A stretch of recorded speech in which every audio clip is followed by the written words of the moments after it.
मार्गशीर्ष महिन्यातील पौर्णिमेचा दिवस हा दत्त जयंती म्हणून साजरा केला जातो। यंदा दत्त जयंती 26 डिसेंबर 2023 रोजी होणार आहे। भगवान दत्तात्रेय यांचा जन्मदिवस म्हणून हा दिवस साजरा केला जातो। अत्रि ऋषी व माता अनुसुया यांच्या पोटी दत्तांचा जन्म झाला। दत्तात्रेय हे ब्रह्मा विष्णू महेश यांचे एकत्र रूप म्हणून पूजले जाते। मंडळी, त्यांना हिंदू धर्मातील पहिले गुरु म्हणून पाहिले जाते। महाराष्ट्र आणि महाराष्ट्राबाहेरही त्यांची विविध मंदिरे असून नित्य नेमाने तेथे पूजा अर्चना केली जाते। महाभारताच्या अनुशासन पर्वात देखील दत्त जन्माचा उल्लेख सापडतो। चला तर मग जाणून घेऊया की यंदा दत्त जयंती नेमकी कधी आणि पौर्णिमेचा काळ किती वेळ असणार आहे। दत्त जयंती ही 26 डिसेंबर 2023 दिवशी यंदा साजरी केली जाईल। या दिवशी पहाटे 5:46 पौर्णिमेचा प्रारंभ होत आहे, तर समाप्ती 27 डिसेंबरला सकाळी 6:02 होणार आहे। हा मार्गशीर्ष पौर्णिमेचा दिवस दत्त जयंती असेल। दत्त जयंती निमित्त अनेक मंदिरांमध्ये दत्त जन्म साजरा करत भंडाराचे आयोजन केले जाते। महाराष्ट्रात प्रामुख्याने माहूर, औदुंबर, गाणगापूर, नृसिंहवाडी, कुरवपूर या ठिकाणी मोठ्या उत्साहाने साजरा केला जातो। दत्त जयंतीच्या दिवशी सकाळी लवकर उठून दत्त मंदिरांमध्ये जाऊन दर्शन घेण्याची प्रथा आहे। तसेच दत्त जयंती दिवशी अनेक भाविक गुरुचरित्र हा दत्तगुरूंचा कार्यावर बेतलेला खास ग्रंथाचं वाचन करतात।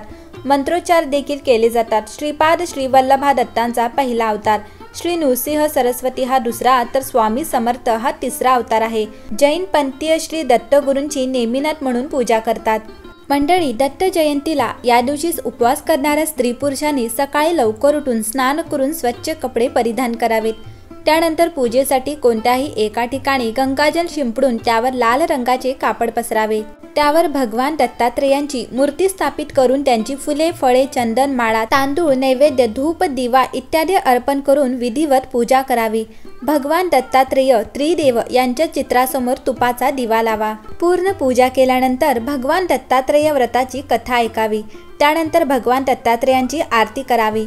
आरती झाल्यावर प्रसाद अर्पण करून सर्वांना वाटावा आणि ब्राह्मणाला खाऊ घालून आणि यथाशक्ती दक्षिणा देऊन त्यांचा निरोप घ्यावा। मंडळी, दत्त जयंतीच्या दिवशी ही कथा अवश्य श्रवण करावी। पूर्वीच्या काळी भूतलावर स्थूल व सूक्ष्म रूपात आसुरी शक्ती मोठ्या प्रमाणात वाढल्या होत्या। त्यांना दैत्य म्हटले जात असे। देवगणांनी त्या आसुरी शक्तींना नष्ट करण्यासाठी केलेले प्रयत्न असफल झाले।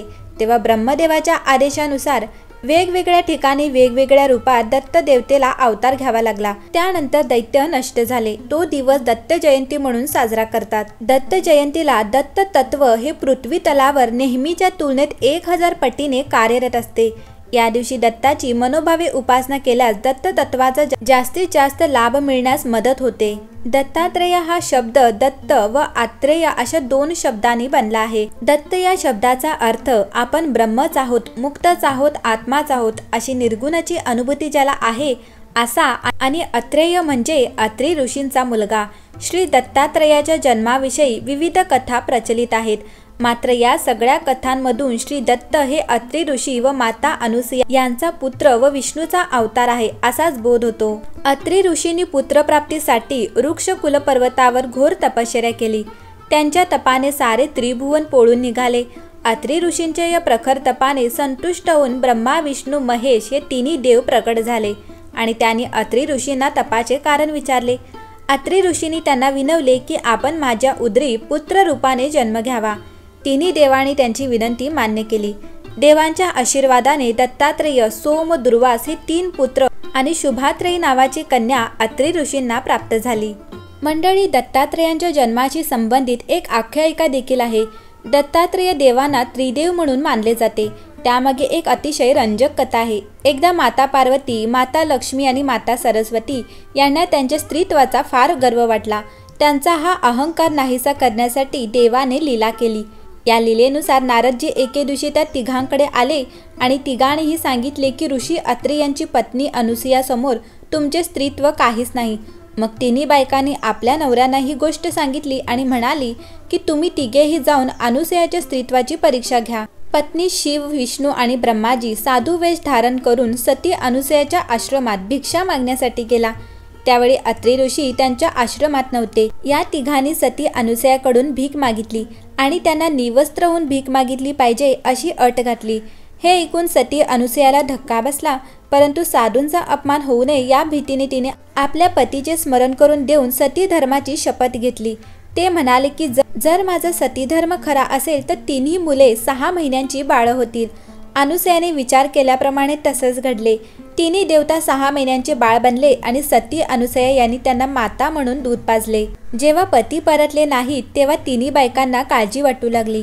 तेवढ्यात नारदजी आले आणि त्यांनी सर्व गोष्ट सांगितली। मग तिन्ही देवी सती अनुसयाकडे गेल्या आणि त्यांनी क्षमा मागितली आणि आपल्या पतींना परत मागितले। अनुसयाने तिन्ही देवतांना पुन्हा त्यांच्या रूपात बदलले। अनुसयाच्या सतीधर्मामुळे संतुष्ट होऊन त्रिदेवाने त्यांना एक आशीर्वाद दिला की आम्ही तिघे तुझ्या पोटी जन्म घेऊ। मग ब्रह्माच्या अंशातून चंद्र, विष्णूच्या अंशातून दत्तात्रेय आणि त्यानंतर ऋषी दुर्वासाचा जन्म शिवच्या अंशातून झाला।